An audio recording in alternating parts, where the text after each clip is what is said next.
So this is the collector's edition of Syberia, The World Before.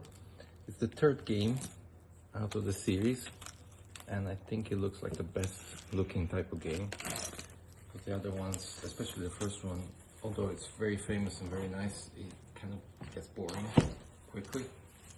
This one has kind of time travel parts in it, and the art has been improved much since the first one. So the collector's edition, this is the only collector's edition they did for this particular game.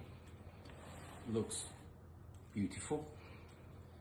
It has a lot, like a ton of things inside, but the box even is part of the collection.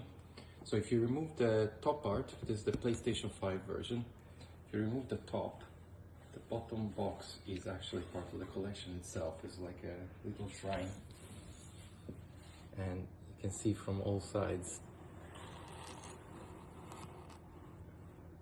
the art has been enhanced to make it just an object you place to show on a shelf.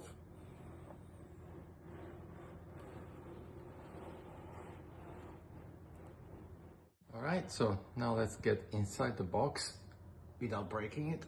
Ooh, it's very tough, it's like really solid. And there you go.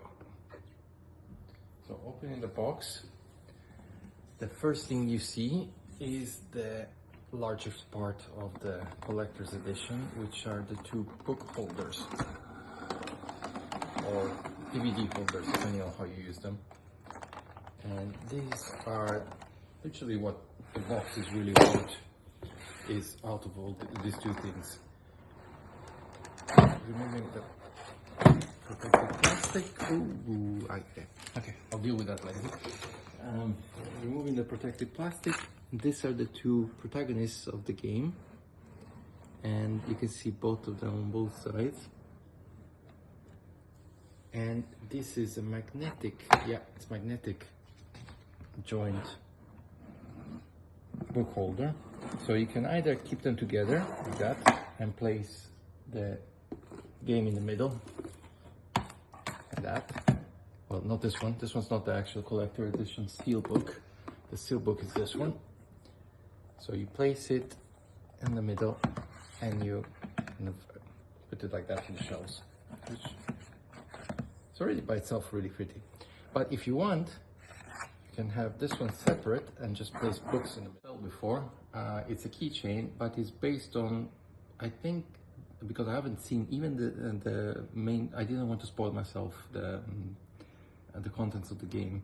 I think it's one of the main objects that is used throughout the game, and she's holding it. As you looked at the art book, she's holding it in her hand. So it's probably a very important piece of the game, and you can bring it with you around as the keychain. Alright, so this is the art book, where, without spoilers, there's a lot of descriptions and depictions that you can find inside the game. And as you can see, it really brings out all the artistic style the Benoit Sokal did. It's very fantasy, high fantasy level, at the same time technological. It's really beautiful how he creates his world. And the character design is also very impressive here, especially for a game that didn't come out that recently. And this is the character art and the different expressions and faces that you could have had, or probably you can change them. I think you can actually. Still, I haven't played the game, so I don't know if you can, but it looks like you can. And this is the other character that I haven't met yet. This is Diana. And well, it's mostly a lot of character art in the booklet. And then you go into the environments, in the mechanical mixed with the magic. The game is famous for the mechanical puzzles and the technology, old looking technology that's inside, but it is amazing and almost to a level of fantasy. And the little tiny details, the shadows that you see on all over the place, it just gives character to the places themselves. The lighting, I mean, the artistry in this game is one of the best I've seen in years. Even the common areas like New Jersey, look at the house. There is shadows that make it come to life. Right, so here, as I picked up before, this is the actual game, but this is not the collector's item. It's just the game inside, and it's going to be placed inside the collector's edition steel case, which is this one, also with a lot of very beautiful art on it. And something else in here, which, oh, this is the music box.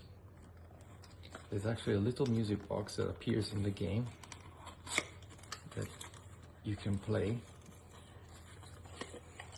in here. And handcrafted, this one too.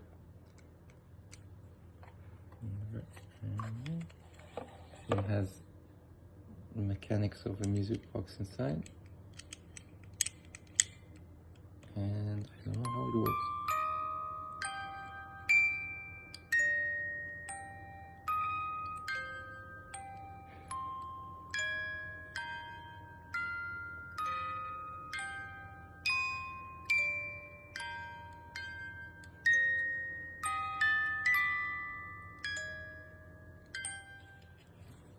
Okay, so there's a lithograph, which is another type of art that is very popular in games now. They leave, like Assassin's Creed, Black Flag had a lot of lithographs included in the box.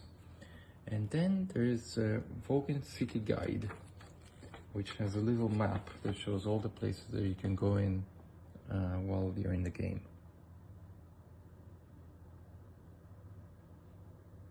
And you can even scan the QR code to have a tourist information guide for 10 minutes. Alright, that's all you can find in the box altogether. I think it's definitely worth getting this one, although it's becoming more and more rare.